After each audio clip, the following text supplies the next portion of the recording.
First time అండి ఇలా పిండి మొత్తం పొంగి కింద పడిపోవటం ఇదొక పెద్ద పని అయిపోయింది నాకు. ఎందుకంటే ఇదంతా రేషన్ బియ్యం వాడాను నేను. రేషన్ బియ్యం పట్టి ఉప్పు కూడా కలవకుండా పెట్టేశాను. మొత్తం పొంగిపోయింది.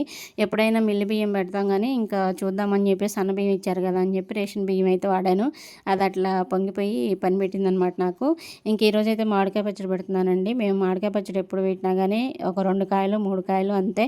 మహా అయితే ఒక 5 కాయలు 10 కాయలు 15 కాయలు పెట్టిందే లేదు నా పెళ్ళైన దగ్గర నుంచి. ఎందుకంటే ఎక్కువ పచ్చడి ఉందనుకోండి ఎక్కువ రోజులు ఇంకా పారేయమని చెప్తారు మా హస్బెండ్, అస్సలు తినరు. ఇంకా అందుకనే ఎందుకులే అంత వేస్ట్ చేయమని చెప్పేసి నేను తక్కువ పెడుతూ ఉంటాను. ఏ పచ్చడైనా సరే కొద్ది మోతాదులోనే పెడతాను. ఇంక ఇలాగే ఇవి టెంకాయలు అనమాట. 2 సార్లేమో జీడికాయలు పెట్టాను. ఇది టెంక ఉన్న కాయే అయినా సరే ఆ టెంకని అంటే కట్ చేయటం కుదరదు కదా, కత్తిపీటతో కట్ చేయాలి కదా, అందుకోసం నేను సన్న సన్న ముక్కలు అయితే కట్ చేసి పచ్చడి పెట్టానండి. చాలా బాగా కుదిరింది. ముక్కలు కట్ చేసిన తర్వాత 4 కప్పులు అయినాయి అనమాట. 4 కప్పులకి 1 కప్పు కారం 1 కప్పు ఉప్పు వేసుకుంటే సరిపోతుంది. నేను ఇక్కడ కల్లుప్పు వాడాను, మీరు గమనించారా? కల్లుప్పు డైరెక్ట్గా వేసానండి, అలా వేయొద్దు, మిక్సీలో పట్టి వేసుకోండి. ఎందుకంటే తిన్న తర్వాత ఈ వీడియో పెడుతున్నాను కాబట్టి అవి అక్కడక్కడ కరగకుండా అట్లా ఉండిపోయినాయి అనమాట. అందుకోసం మిక్సీ పట్టి వేసుకోండి, లేదంటే మామూలుగా మనం రోజు కూరలలో వాడుకునే ఉప్పు అయినా వేసుకోవచ్చు, మెత్తటి ఉప్పు.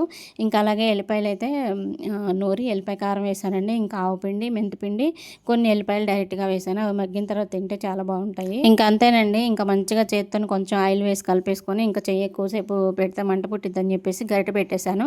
ఇంకా మంచిగా ఇంకొంచెం ఆయిల్ వేసుకొని బాగా కలిపేసుకొని ఇంకా డబ్బాలో పెట్టుకొని ఉంచుకోవాలన్నమాట. 3వ రోజు మనం ఉప్పు చూసుకొని మళ్ళీ కరెక్ట్గా ఉప్పు సరిపోయిందా లేదా చూసుకొని వేసుకోవాలి, లేదంటే బూజు వచ్చేస్తుంది.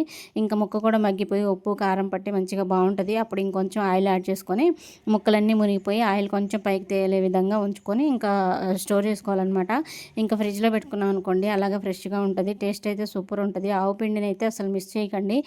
పచ్చళ్ళలో ఆవు పిండి టేస్ట్ బాగుంటుంది అనమాట. ఆవు పిండి మెంతిపిండి వేసుకుంటే బాగుంటుంది. మీరే అయితే పచ్చడి ఎలా పెడతారో కామెంట్ చేయండి. అసలు ఈ సంవత్సరం పచ్చడి పెట్టారా లేదా అని కూడా కామెంట్ చేయండి. నేను పచ్చడి పెట్టే విధానం మీకు నచ్చితే తప్పకుండా లైక్ చేసి సబ్స్క్రైబ్ చేయొచ్చు కదా.